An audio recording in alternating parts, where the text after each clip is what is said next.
بسم اللہ الرحمن الرحیم۔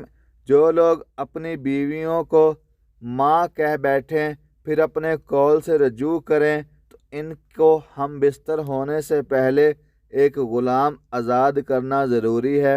مومنو، اس حکم سے تم کو نصیحت کی جاتی ہے اور جو کچھ تم کرتے ہو خدا اس سے خبردار ہے۔ جس کو غلام نہ ملے وہ مجامت سے پہلے متواتر 2 مہینے کے روزے رکھے۔ جس کو اس کا بھی مقدور نہ ہوا اسے چاہیے کہ 60 مسکینوں کو کھانا کھلائے۔ یہ حکم اس لیے ہے کہ تم خدا اور اس کے رسول صلی اللہ علیہ وسلم کے فرما بردار ہو جاؤ، اور یہ خدا کی حدیں ہیں اور نہ ماننے والوں کے لیے دردناک عذاب ہے۔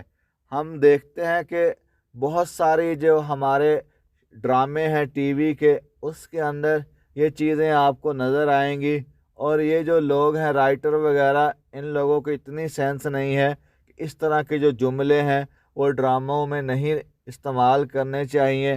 لوگ جو ہیں ٹی وی ڈراموں کو دیکھتے ہوئے بہت ساری غلطیاں کر بیٹھتے ہیں، بھلے پیار سے کوئی کہہ بیٹھے بھلے غصے میں کہہ بیٹھے۔ جس طرح غصے میں طلاق ہو جاتی ہے، نادانی میں بھی طلاق ہو جاتی ہے، ایسے ہی یہ عمل ہے۔ بعض دفعہ انسان غصے میں ہوتا ہے، پاگل ہوا ہوتا ہے، بیوی کچھ سمجھا رہی ہوتی ہے، ٹی وی سیریلز میں یہ چیزیں عموماً دکھائی جاتی ہیں تو بندہ آگے سے جواب دیتا ہے کہ تم میری ماں نہ بنو، تم میری ماں کی طرح ہو، اس طرح کے الفاظ بول دیتا ہے۔ ہمیں جو ہے سمجھنا چاہیے، اللہ تعالیٰ نے قرآن پاک میں ہمارے لیے بہت زیادہ رہنمائی رکھی ہوئی ہے، ہم ان چیزوں سے بے خبر ہیں۔ سورہ المجادلہ کی آیت نمبر 3 اور 4 میں اللہ تعالیٰ نے ہمیں اس چیز سے منع فرما دیا ہے۔ آپ قرآن پاک جب ترجمے سے پڑھنا شروع کر دیں گے انشاءاللہ بہت ساری ایسی چیزیں ہیں جن سے ہم بہت زیادہ دور ہیں۔ ہم صرف اور صرف نام کے مسلمان بن کر رہ گئے ہیں، عمل ہمارے پاس ہے ہی نہیں، علم بھی نہیں ہے۔ عمل تو ہے ہی نہیں، علم کے بغیر بھی ہم لوگ اندھے ہیں۔ ہمیں جن چیزوں میں علم حاصل کرنا چاہیے ہم اس طرف جاتے ہی نہیں۔ یہ قرآن پاک جو ہے ہماری رہنمائی کے لیے آیا ہے۔ اللہ نے اصول و ضوابط بنا کر ہمیں دیے ہیں کہ تم نے زندگی کیسے گزارنی ہے۔ میرے اصولوں پر زندگی گزار کر آؤ گے تو میں تمہیں جو ہے خوش کر دوں گا، تمہارے لیے آسائشیں ہوں گی میرے پاس، اور ایک بہتر زندگی تم گزار سکو گے، جہنم سے بچ جاؤ گے۔ جنت میں تمہارے لیے بے شمار میں نے نعمتیں تمہارے لیے رکھی ہوئی ہیں۔ تو ہمیں چاہیے کہ ہم قرآن سے رہنمائی لیں، اپنے زندگی کے تمام معاملوں میں ہم قرآن سے رجوع کریں، قرآن تھوڑا تھوڑا پڑھا کریں۔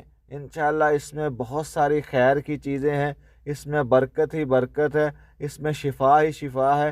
یہ ہمارے لیے ہی آیا ہے، صرف اور صرف غلاف میں بند کر کے اس کو رکھ دینا، اس کا حق ہم ادا نہیں کرتے، اس کو چومنے سے اس کا حق ادا نہیں ہوتا، بلکہ روز اس کی تلاوت سنیں، روز تلاوت کریں، جتنا آپ پڑھ سکیں۔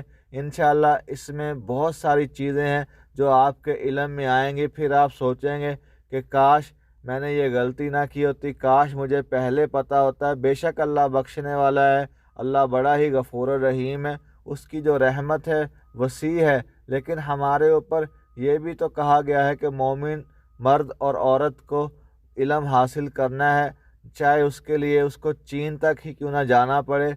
باقی زندگی کے معاملات کے لیے ہمارے پاس وقت نکل آتا ہے، جو چیز ابدی ہے، جو چیز نہ ختم ہونے والی ہے، جو ایک سلسلہ زندگی کا مرنے کے بعد شروع ہونے والا ہے، اس کے لیے ہم وقت ہی نہیں نکال پاتے۔ ہمارے پاس بے شمار بہانے ہوتے ہیں آنکھیں چرانے کے لیے۔ ہم حقیقت کو جتنا بھی جھٹلائیں حقیقت ٹلنے والی نہیں ہے۔ یہ چیزیں جو ہے ہماری زندگی کا حصہ ہے، ہماری آخرت کا حصہ ہے۔ اپنی زندگی کے اندر دین کو لے آئیے، انشاءاللہ دنیا بھی بہتر ہو جائے گی، اور انشاءاللہ اللہ جو ہے آخرت کو بھی بہتر